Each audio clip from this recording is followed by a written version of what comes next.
Hello, everyone, and welcome back to Sacred Anarchies, a post-church podcast after a very long and needed slumber. Is that accurate? Well, you could go with sabbatical. Yeah, sabbatical sounds cooler, but I felt like slumber was a little bit more appropriate given the content we're going to discuss a bit today. Yeah, I get where you're coming from. Like a Re- death sleep. It's resurrection. All right, so Although there was no death, was there? I don't know. Was there not? I don't know. Well, we took this break over the summer and we said our last podcast says we're going to come back in September, but we didn't. And not so much that we didn't come back. We were still doing our Monday musings and we have all these projects going, but we kind of let the podcast lie for a little bit. And I think we just kind of needed that break. Don't you agree?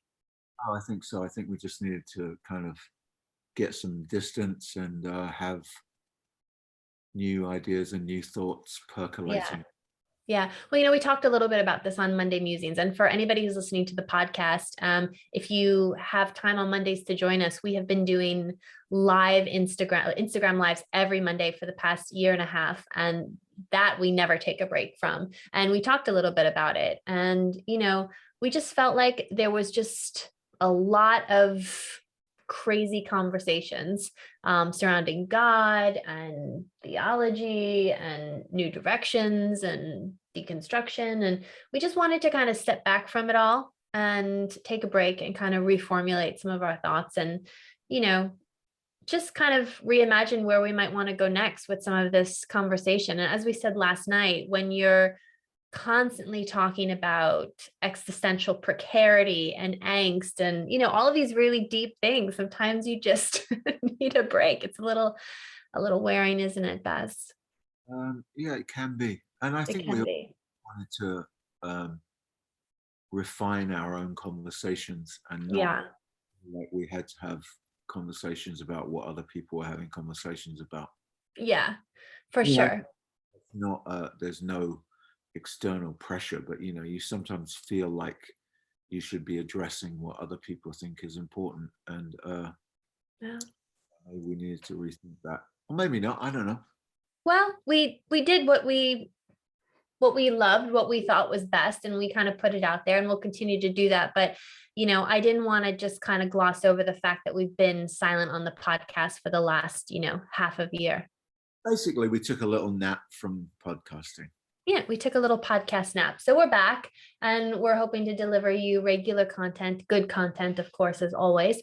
But on this kind of, I guess, re-inaugural podcast, we wanted to talk a little bit about something new that we are going to be offering that we're really excited about, along with our podcast. We haven't done a culture course also in that same amount of time. Again, same reason, just trying to like regroup. And, we never want to put stuff out there just to put stuff out there. We only want it to be helpful. We only want it to be our best. And we only want it to be representative of like things we're thinking about and wondering about and talking about and passionate about.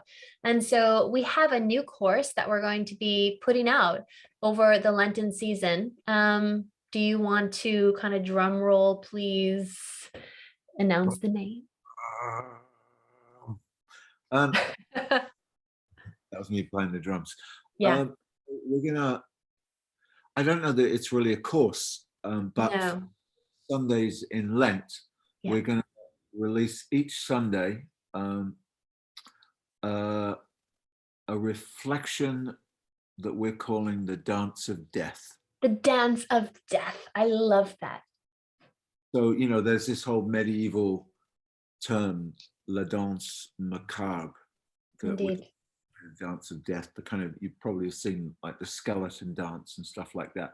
But we Yeah. thought people do a lot of things in Lent, many of them around religious ideas or whatever, and so we're going to take a different journey. We're going to take a journey through art and music and poetry and writings and philosophy, and each week we're going to give you a reflection on a particular aspect of death, and it's going to culminate on the Palm Sunday. We're going to do a live one Yeah. on of God. Yeah. So it's going to start March 6th. It's Sunday. And it's going to go through April 10th, which is Palm Sunday. And like Barry said, they're all going to be pre-recorded, which is kind of a little bit of a departure from what we normally do. We normally do lives. And of course, people can watch the recording whenever they want. But this time they're all going to be pre-recorded. And the final one, the sixth one on Palm Sunday, is going to be a live kind of death of God conversation / Q&A. And essentially, they're going to be meditations and reflections. And each week, we're going to also tell you about the way in which a particular philosopher died. Mm-hmm. And then we're going to take that from a very interesting book that we'll tell you about when the course begins. And each week, we'll give you a quote from that philosopher to think about until the next Sunday. Yeah, so we're really excited about this. So you don't want to say the book, you want to kind of leave it as a surprise. Well, I mean, I don't really care. I mean, it's up to you. You can say what the book is. It's pretty, Yeah, well, it's the Book of Dead Philosophers by Simon Critchley. And it's that is the book that you're talking about, right? Yeah, and it's kind of, I mean, it's. You looked at me like that's not. I'm like, that's the book we're gonna be talking. Yeah, I mean, it's actually, I mean, it's a sort of witty book. It is. It's very clever.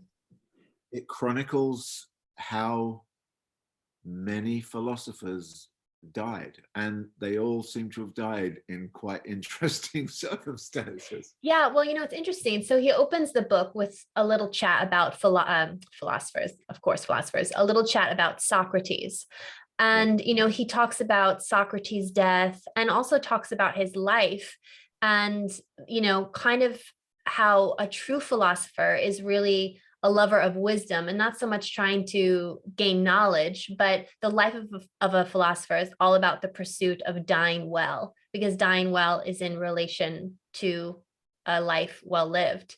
And he talks about kind of the weird tension and juxtaposition in which Socrates talks about death in terms of he doesn't know which one is better. Is it better to live or is it better to die? And that is kind of the life pursuit of a philosopher. And I love that. And I just think it's so encouraging and so hopeful because, more than ever, I feel like there's just so much talk about death in the world, death of, the pandemic, death of the planet and the climate crisis, death of the future with capitalism, just destroy, there's just so much of this, but what can we actually learn from death and engage in it well and talking about it well? And so we're going to kind of take it from certainly a philosopher standpoint, but also from a perspective of art, from a perspective of music, from a perspective of fashion. Yeah, we're going to talk a little bit theology. We're going to talk a little bit about God, but it's going to be a really good Lenten 6 weeks. And I'm really excited about this, Baz. Yes, because we're alive, but we all have to face death. And it's interesting to me, I know we need to wrap up, but it's interesting to me that we seem to be at a different point in our cultural conversation about death, not just because we've been confronted with it through the pandemic. Yeah. But I think kind of the 20th century seemed very much in the West to be all about doing everything we could to distance ourselves from that grim reality and pretend that it doesn't happen. But we're going to look at what the medievals and what everybody had to say about it all, and it's going to be fun and insightful and I think meaningful. And there may be some aesthetically pleasing skulls and black attire involved. There might well be. There might well be. Anyway, everyone head to the website, check out the show notes. All the information is there.